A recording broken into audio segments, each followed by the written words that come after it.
They may have been a little better in some ways, may have been bigger, may have been smaller, but they were just like we were, see?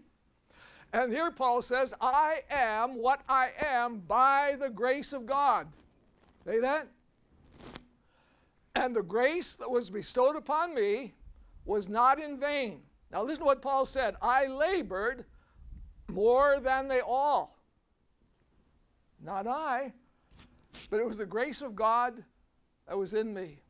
And so Paul is saying here, that is the grace of God that I receive. See? Not what I do to boost myself, but the grace I receive from the Lord. And here we see that in verse 16. Know ye not, or verse 15 I should say, but under grace.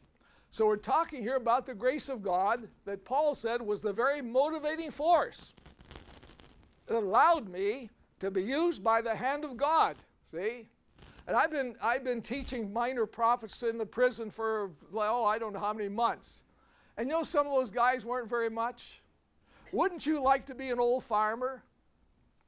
Here you are raising hogs and, well, not hogs, but cattle and planting crops and all this and that.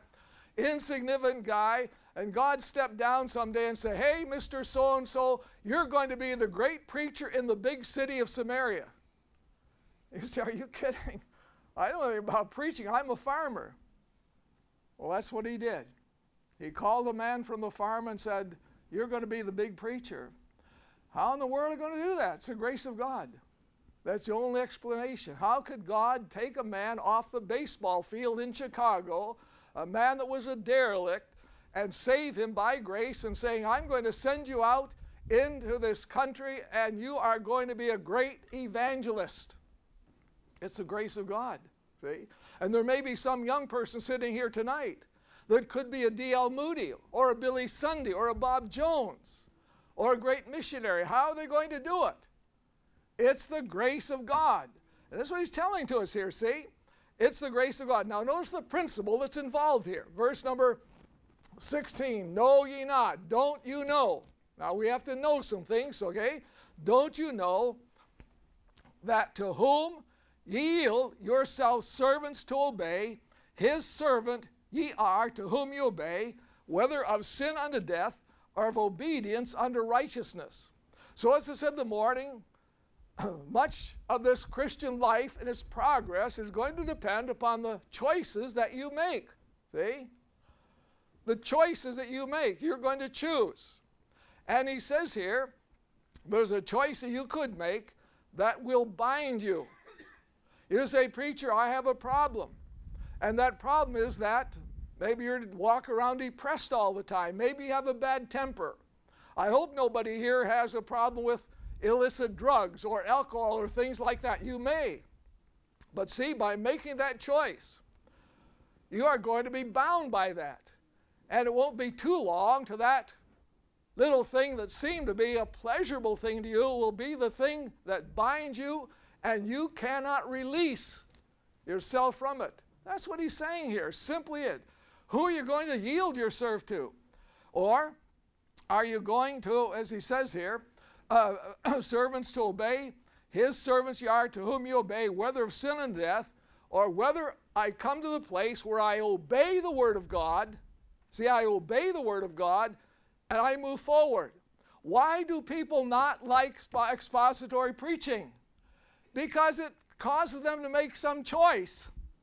It hits them with doctrine, teaching, and it's either the Bible, it's what Christ said, and you've got to make that choice. And so they don't want that.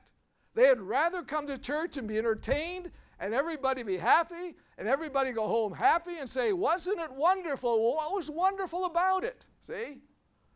No progress being made. Do you see that? And I'm not talking about you. I've been here enough to know most of you, but I'm trying to show you the principle tonight. You see that? It's a choice that is there before you. It's very important. I like that, of obedience unto righteousness, right kind of living. See, you make the choice to do right, and you move on. Now, verse 17 is a very important verse. But God be thanked that ye were the servants of sin, That's where we were. Many times, even as believers, I've talked to countless numbers, your pastors talked to countless numbers of people that have said to me, I have been saved by grace, maybe in a Bible school, maybe in a Sunday school, someplace. Why are you not living right? And sometimes they've not been living right for 20, 30 years. Well, there it is. Notice, but God be thanked that ye were the servants of sin, but ye have believed from the heart. That's important. You have believed from the heart that form of doctrine which was delivered you. So it is a heart matter. It's a matter of obeying God from deep down inside. Trusting God to take care of all of the situations, take care of all of the matters, but saying, Lord, I will obey you, number one. I don't know what the ramifications will be, but I will obey the Word of God. And you notice what he says we must obey. It is that form of doctrine. Now let me illustrate. I retired in 1997. That is, I got out of the church. And I said, what am I going to do? I'm not going to quit. And so a dear friend of mine, some of you know Pastor Freeman, Les Freeman, over in Milton. Pastor Freeman said, I need help. And he has a multicultural church. We had Afro-Americans, we had Haitians, we had Hispanics, you name it, we had them. And so I thought that would be exciting to work with all of these people. And so I got there and I worked with him and did a lot of things. I did visitation, I did all sorts of things. And one day he said to me, you know what? When a preacher says, know what, then you better be careful. He said, we're going to build a building. We need a building. All these kids here in the community, there's no place for them to go. We'll build a big family center and we'll build it and have these kids coming in. I said, okay, who's going to do it? He said, I am, and you. Well, now I know a little bit about life, but I don't know the first thing about building. But I do know this. You got to have some plan.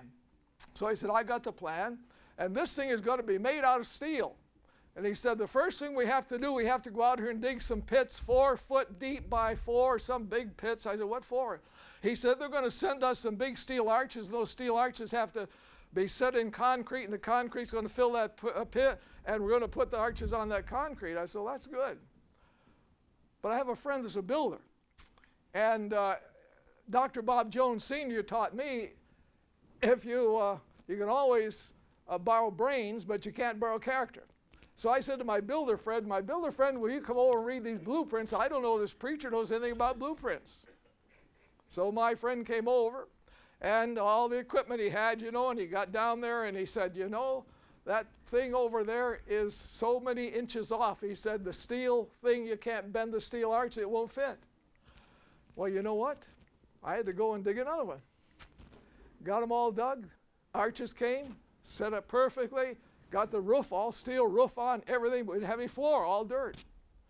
So pastor said, on Saturday morning, the concrete company will be here at 7 o'clock and we're going to pour 46 yards of concrete. Now, I don't know the first thing about concrete, and I don't want to know either. So I called my friend, and I said, friend, can you meet me on Friday night, because we have 46 yards of concrete to pour on Saturday morning, and I'd hate to pour that stuff and see it running all over the backyard. Got to have some kind of forms, and we had some form put in, but I didn't know if it was level or what, so he brought a transit. And there, the two of us went around, and he looked through that thing, whatever it is, and he said, you take a hammer, and when I tell you hit that thing, knock it down, bring it up, everything's going to be level when I'm done. What was that? We had a form. See, we had a form. And we poured 46 yards of concrete. By that evening, after the machines had smoothed it all off, we had a level floor. See? It was level. Now, what would we have done if we got in there and said, oh, it doesn't matter, just pour it in there. It'll set up anyway. We'd had a mess. And that's the way a lot of Christian lives are. There's no form. Why is there no form? There's no doctrine. There's no doctrine. I mean, you go back to some of the old timers. That's all they did is talk about doctrine. A lot of folks